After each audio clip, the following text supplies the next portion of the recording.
All right, Rahil. Yeah. So thanks for having me in the R&D center. So my first question is, there's a lot of incidents that are happening around the EV in the recent times. Correct. And not a lot of people have definite answers why it's Correct. happening. Correct. And what kind of research happening behind it as well. Since we have the access today, show us a little bit about what are the safety precautions that you guys are taking. Right. Explain us. Sure. So I'll start with the fundamentals. Why EV batteries catch fire, and then also what can we do to prevent these, right?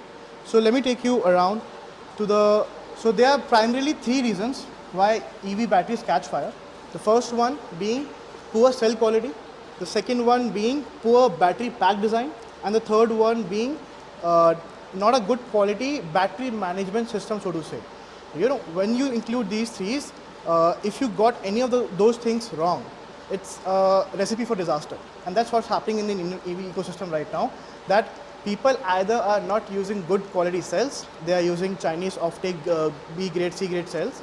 They are not investing a lot of money into good quality and processes when it's come to battery pack design. So in the battery pack design, fundamentally, if you have a good mechanical design, a good thermal design and a good electrical design, you're sorted. But most of the time people want to have a cheaper price point for the battery pack, and that is why they're not investing much on the processes of mechanical design safety, thermal safety, which is a huge factor behind these fires, because once you have a thermal validated pack, you are not prone to EV fires, then you are safe, right?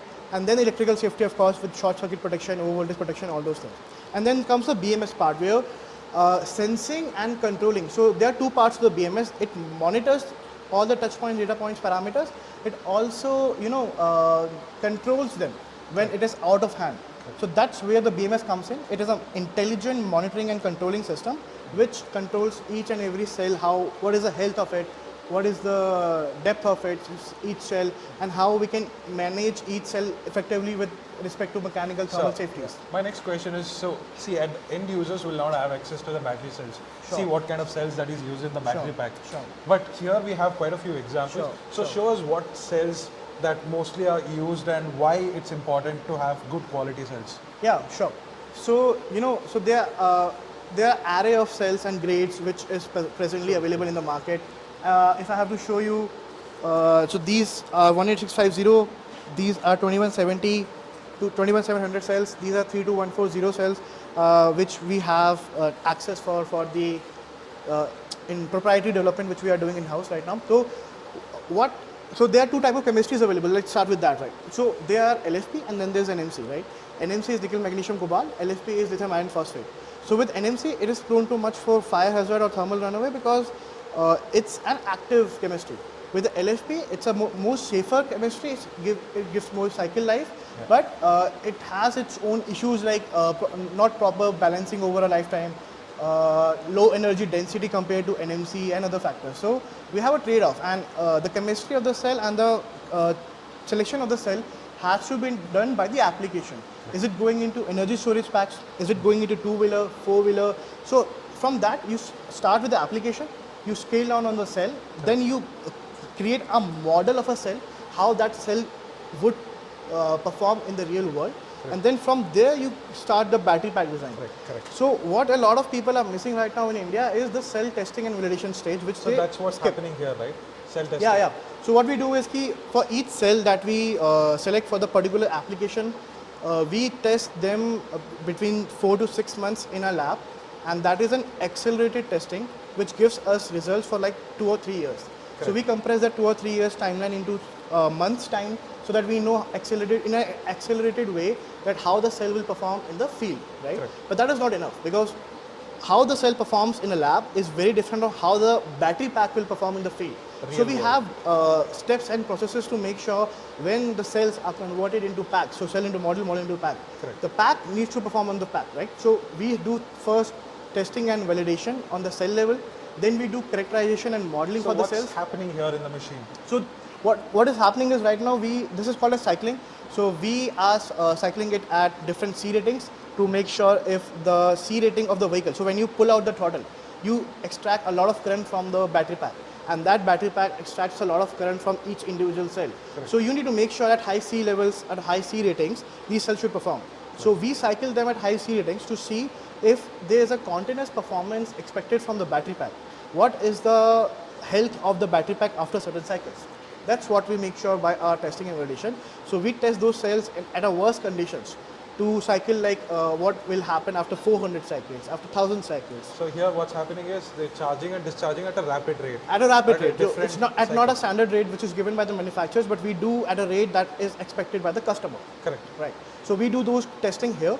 We do type of a abuse testing so that we know what is the breaking point for the cell, what is the breaking point for the other Correct. different type of chemistries, and then we take it ahead for the battery pack design. All right. So we understood a little bit about the cells now. See, cells are not the only thing. So you have Correct. to keep multiple cells in a battery pack. Correct. So you have to make a battery pack. Sure. I Before that, I'll show you how we do it.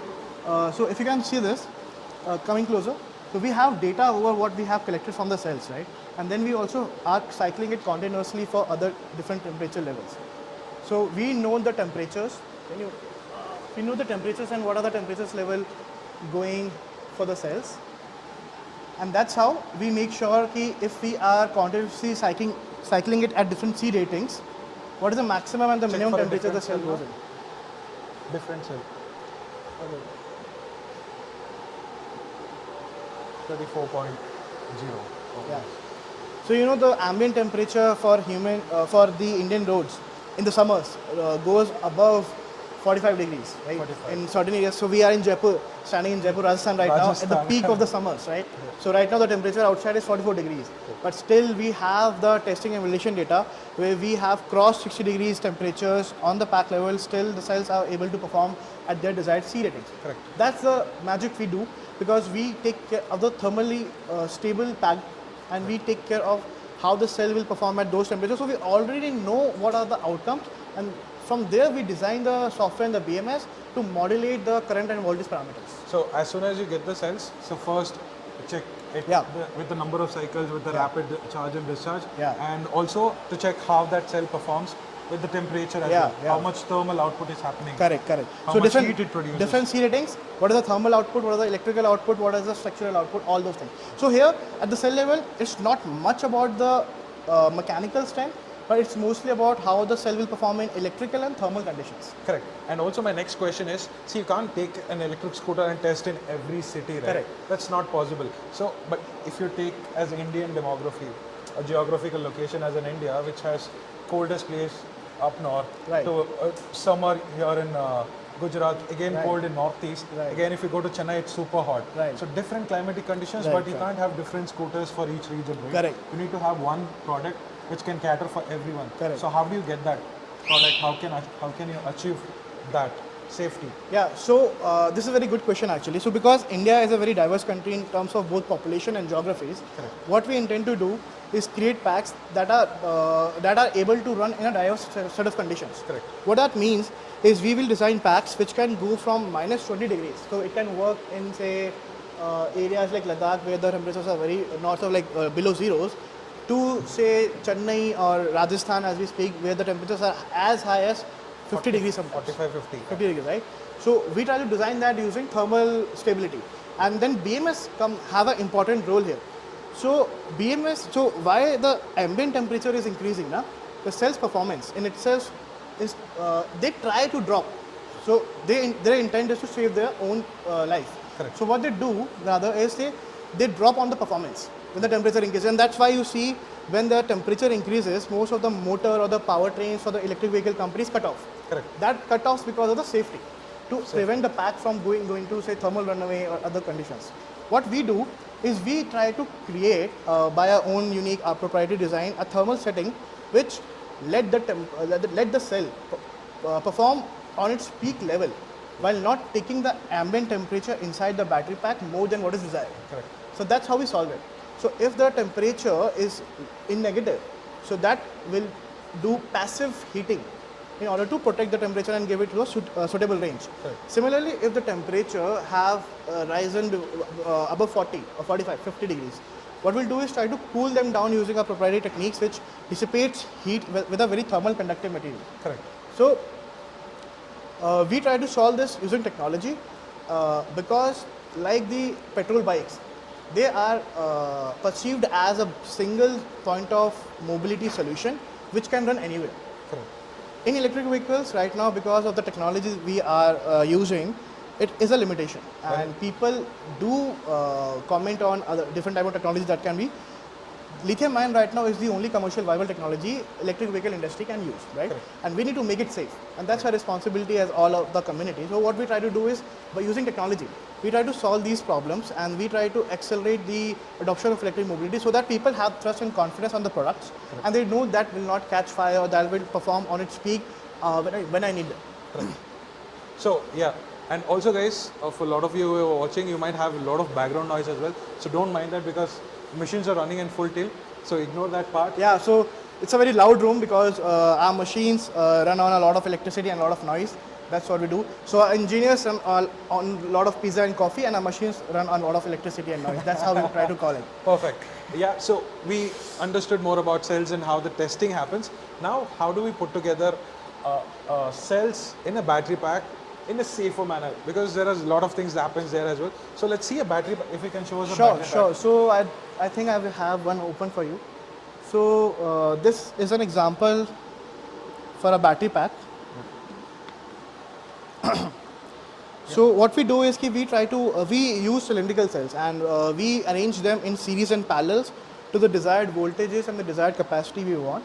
And in order to do that, we use different materials for thermal insulation, for mechanical insulation, so that it is prone to shock, vibration, noise. So NVH is one of. So what is happening is before this, there were people making a lot of battery packs, but that one thing they fail to understand is the battery pack needs to be mounted on a vehicle. Correct. Which is prone to a lot of disturbances from the environment, be it the noise, vibration, jerks from the road, everything, right? And that battery pack needs to be structurally and mechanically strengthened so that those does not translate to, say, breakage in wire inside the pack or something in cell, so that it can get short circuited. Right now, most of the fires you see are because of the poor battery pack design. They're not because of the cells. Cells might work, but because of the design, they are actually getting short circuited inside and causing EV fires. So here you can see you have multiple cells, Yeah. quite a lot of cells Yeah. which are mounted in So parallel and these are for R&D purposes. So we do a different lot for production. We try to fiddle around with these packs for the R&D purposes and test what can go wrong. Okay. So, and we use all tier 1, tier 2, tier 3 cells just to make sure if what is commercially viable to all of the customers and what is not. So this you see is a tier 1 cell company, also used by Tesla. I cannot name the manufacturer, but yeah. So we use spot welding as of now. We are already also been testing wire bonding and other different techniques to make sure that it has single cell fusing. So we test them, we try to close on one depending on the pack configuration and again the application, you know. So in electric vehicle industry, what the misconception is all of the people try to standardize things. It's not applicable here because depending on the application inside the two-wheeler itself, a low-speed scooter might not need wire bonding, or probably a high-speed scooter or high discharge rate application needs to have wire bonding to make sure the pack is safe. I was about to ask that question next, because in the current market you have a lot of performance scooters, Right. Not something that you have 45, 60 kmph scooters. Right, now right. it's in excess of 100 now, Right. and to have that amount of discharge or current flown, you need to have a solid battery pack. Correct. Because that will put a lot of stress on the battery pack. Correct. So what are manufacturers doing to withstand that in the longer run? Because Right. the faster is discharging, charging, discharging, degradation also happens, right? So quality of cells matters a lot. Definitely. And let's say I also have one question here. Let's say we have multiple cells here. Right. So let's say one of them have a Right. thermal runaway or Right, a right. damage because of a poor cell quality. Right. So what happens there? Right. So I'll give you a sneak peek around what we are doing right now. So what we are using a unique technology which can prevent any, if say for any reason a single cell is trying to go into thermal runaway or probably is limited by its partners. So a single cell can cause a battery fire, and that's what we try to prevent. So first we try to prevent that cell from going into thermal runaway, but if it goes, it gets opened, circuited from the rest of the pack, so that it is the overcharge short circuit protection is maintained. So what I mean by that is, if a single cell is trying to get into thermal runaway, it will be isolated from the other members. Okay. In order कि अब वो एक जल के खत्म हो जाता है. Okay. So it burns and it damages. Because the problem we are seeing is once it starts now, Yeah. you can't stop Yeah, it. yeah, yeah. It's a continuous chain. Correct.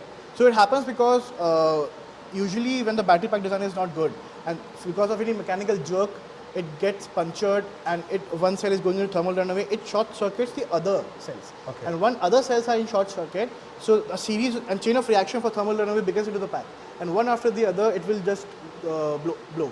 And is it an advantage for you guys just because you guys are staying in Rajasthan? You have an ideal condition to test in super hot conditions so that it can run anywhere in India. If it runs in Rajasthan, it's good for most of our Indian conditions. So you can say that, but we are present in 14 states, pan India, and we have that advantage that we have dealers and we have feedback loops around India. So Rajasthan is one advantage because we have the extreme conditions, and while we are testing, we know what can go wrong, because if anything goes wrong here, if everything is safe here, it will be safe everywhere else, yeah, right? yeah. So that is how we are testing in the battery packs, but it is also very advantageous for other seasons as well, because Rajasthan gives you a very diverse set of conditions. In the winters, it's very chilly right now. It's very chilly when it's at the night. So we also test the packs and how they perform at the night, like 0 degrees, 5 degrees, 6 degrees. So all that happens. But we have tested the packs across India. I'll tell you more about it when we discuss about the OXO. I don't know how these batteries are withstanding, but we are not able to withstand this heat at all, because you can see us, we are properly cooked, and in the night you can't even go out because it's super cold. Right. I mean, it's compared to Bangalore, no?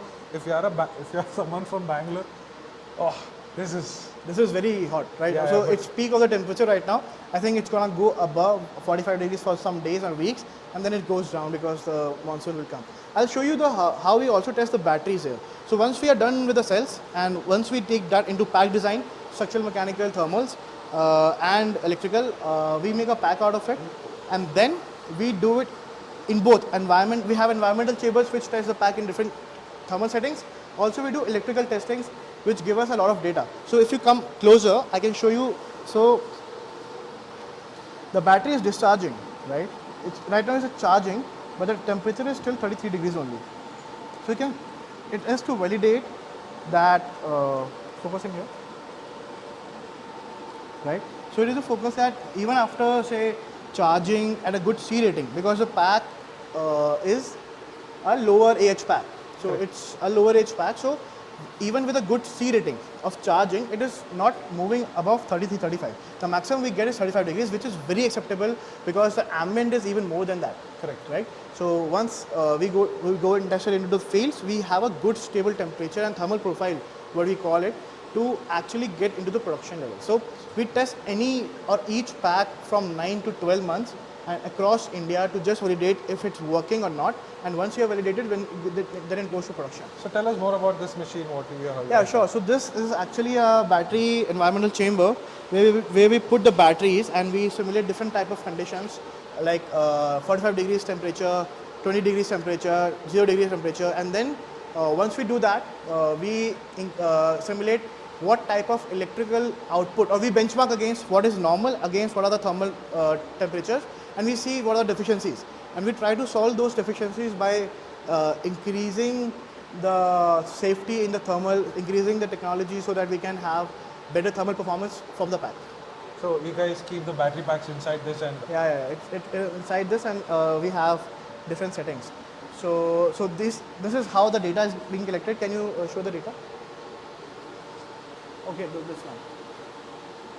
So you can see, so these two are discharging and this is charging, and we have different C ratings to facilitate the pack. And this is the data where we have the all our BMS, which is into production, are smart BMS. So they monitor data and they can control data as well. So if something is going wrong, the BMS can instruct a cell to cut off. correct. Similarly, we can have that, is it going wrong or not, we can monitor using the data. And all the packs are smart BMS, so we get continuous relay of data, which we use to analyze, which we use to increase life, and the most important use case is the product development cycle feedback loop. Yeah. So other thing is, I've seen active cooling and passive cooling systems having in the scooters as well. Yeah. So you can't have active cooling all the time. Right. And it's not required at some places. Let's say if you're not a performance-oriented scooter. Right. So for your scooters, Hop Electric, in the future scooters, is there any plans to have it more safer, to get away from this thermal runaways? So definitely the active cooling methods and forced cooling methods are being explored. These are very good methods to cool the pack. But right now till date, and you've been validated in the morning, we have been successfully been delivering good performance and good C ratings with passive cooling. Correct. So what we are doing is actually trying to solve this using materials.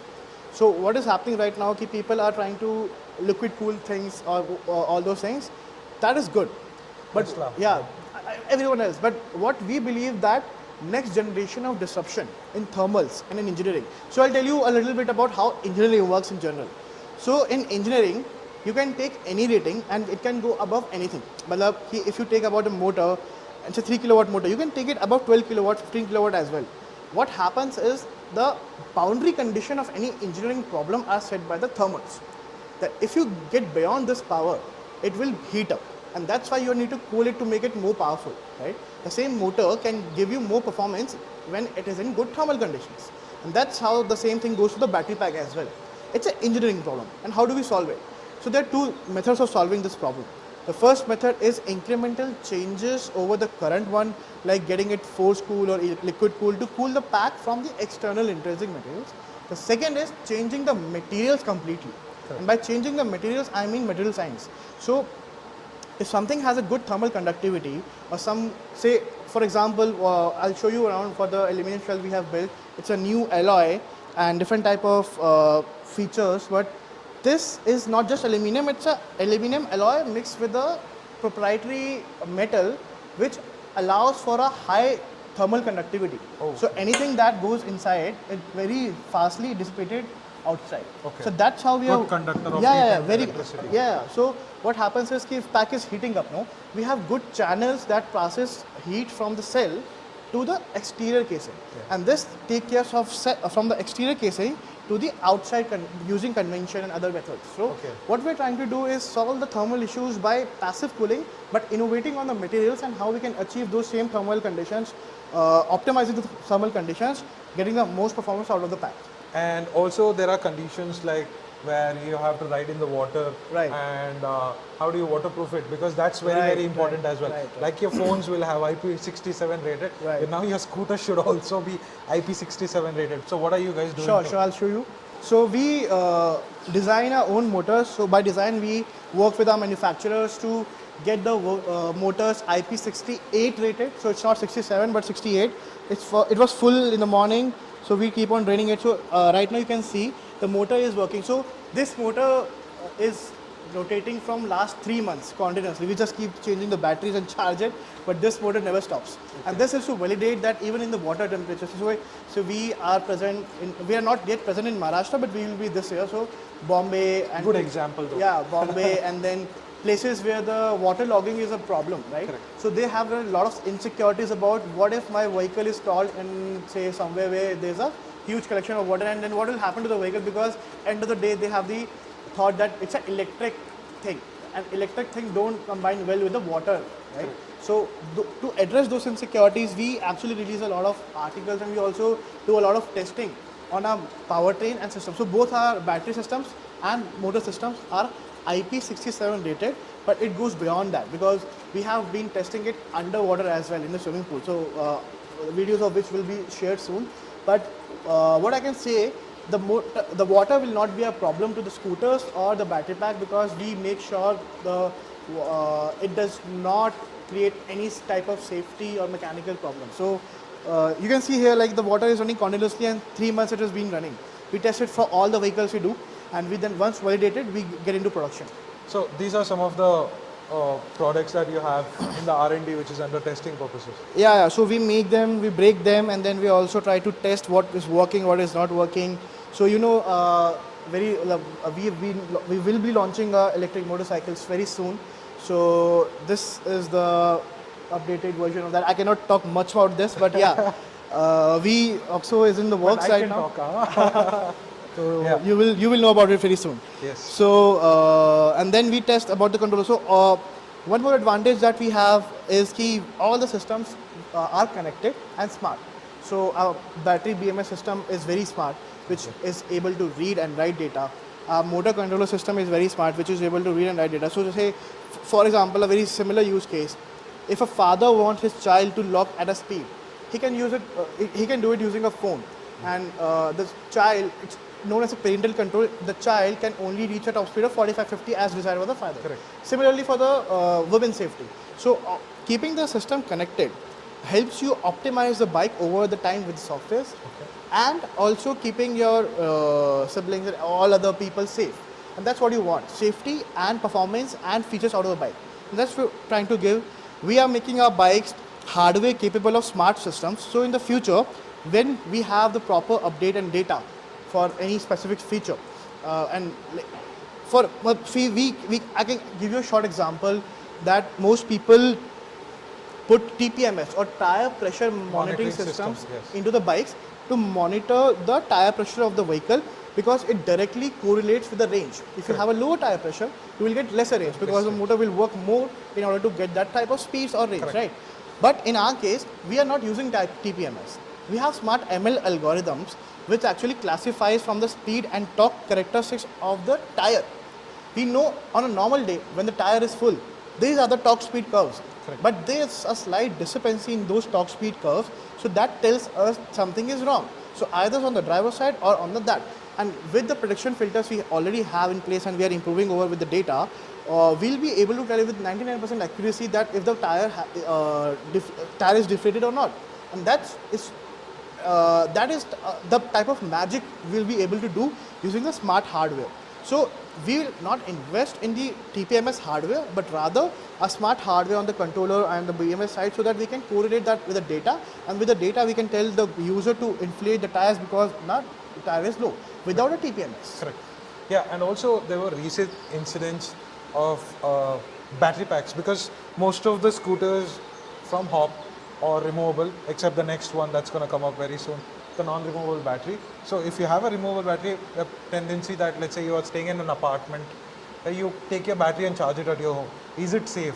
Because a lot of people are skeptical right now. So I would say it is not, and there are probably a lot of reasons of this, because right now electric vehicle industry is in the pre-checkout phase. And by pre-checkout phase, I mean a lot of people are developing and deploying things which are not tested and validated enough, and there is no clear winner for the technology and for the process that is being established. Correct. So it's a risk, and that risk has been transferring from these dealers / manufacturers to the consumer, and consumer is taking a risk while charging the battery inside their house. Okay. It's a big risk.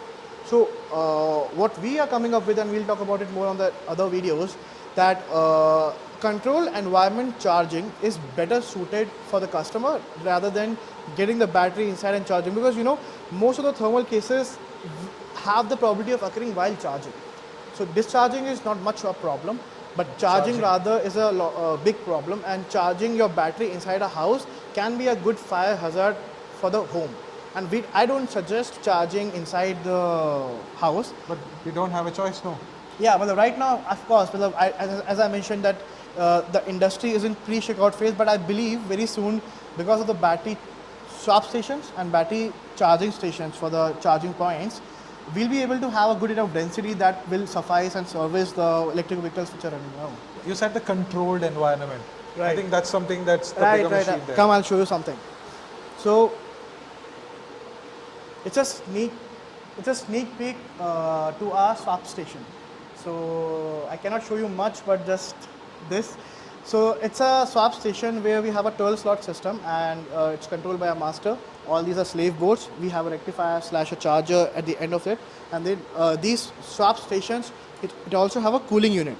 The cooling unit takes care of controlling the thermal characteristics inside the box where the battery pack is connected and charging. Don't get confused. So this is the opposite. This is the rear side of the pack. I'll show you the front side. You see here, this is what's happening behind the scenes. Correct. So battery pack, you can insert it this box, whatever you have. Yeah. Which I'm planning to make a dedicated video. Hope Right. that happens. Fingers crossed. So I'll share the inputs, importance, and how useful the battery infra gonna be, because that's something that's gonna go big in India Sure. very soon. Not a lot of people are realizing that, but it's gonna go big in India for sure. Is what I believe. What do you think? Correct. So we've been investing a lot. So we were the first ones in India to launch an electric battery swap network for the electric two-wheeler ecosystem in Jaipur, doing the pilot from past 18 months and being successful in riding those. We have collected a lot of data, testing and validation has been already done, and this year we'll be scaling like crazy. So watch out for the space, and I can only tell you that this is going to be very big in India. For any category that is less than 10 to 15 kilowatts, it makes sense. But any category before above 15 kilowatts, I think charging would be a good option. Fast charging can be a good option, yeah. Okay. So can you give us any sneak peeks of your next upcoming models or something? Which you guys, sneak peeks maybe sure. for our audience? So let me take you to my design room now. So yeah, so we are in our design room now, and I can't show you much about the design space, but and of course it's in works. But I can give you a little corner for the sneak peek. That's what we are working on and what we will be delivering in next 1 to 3 years. So let me call my lead design, and then probably we can talk more about that. Taran? So here at Hop Electric, we are focusing more on mobility. So mobility, not just making automobiles, we focus on energy and automotives both. So here in India today, you can see all the vehicles what are coming up in the market are all consistent and designs are very diluted. So we as Indians are very much connected to our emotional values, very much connected to our belongings. Not just that, culturally also and emotionally also. So somewhere our design philosophy is going to follow that, making some designs that are literally inspired from cultures and inspirations from nature, probably say human existence, rocks, anything coming up from nature, say religions, various natural existence. And what I want to talk more about today is our design process, what happens. So first we'll go with our ideations and all the conceptualizations. One is going to be a Eureka sketch. Then we'll come up with the digital sketching. Then comes this prototyping. You can see prototyping is that process wherein you literally build up 3D surfaces and models. Yeah. So yeah, actually we are literally shifting our studio, so there's not enough displayed. Yeah, and then comes testing processes, and something what I want to show right now is, so this what you see is something from energy, not really products or automotive. This is a charger, universal charger that's going to be mounted on the walls, and so anybody can literally come and charge. So yeah. That's about it, I guess. Yeah. So design, with respect to design, we are actually following a very dynamic route, which allows us to build products. So at the very core, we are a technology company which is at the intersection between energy and mobility. Correct. And we are trying to solve problems, not create products. So while solving problems, we need to create products, and that's how we focus on the design language. I have quite a few interesting designs here. I can see a lot of unique things. I want to give you a small sneak peek, maybe a second or something, about the next one, which is going to launch about in a month or two. So this is what it's here. I know you have not seen, but we're going to have the launch very, very soon. Yeah. So thank you so much, brother, for helping us and explaining us everything. And also, thank you so much, brother. I want to add another one thing. So electric segment today, I would say, is a very new thing. It's like a newborn baby. I think it's time to go crazy with things. Why calling it a two-wheeler or a scooter? It's time to get literally something new, what people have not seen, something unexplored or unexperimented. Yeah. That's it. So thank you so much, guys, and I hope you guys like the video as well. So what's gonna come next is more about the charging infra, and I am super excited for it, because whatever we have there, it's super exciting. Nothing like what we have in the market. So I'm gonna show that, and before we do that, subscribe to the channel and stay connected, and drop your comments. What do you think about the thermal runaways that's happening in the market and all the incidents that happen? Can you relate to that points? Let me know in the comment section. Until next time, ride safe, wear your helmets, go electric. Bye-bye. This is our answer to every consumer, every ICE user to make a switch to electric mobility. You get a card, you just click here, which is swapping through the IC card. You put your card here. The balance gets deducted into the system. This opens up.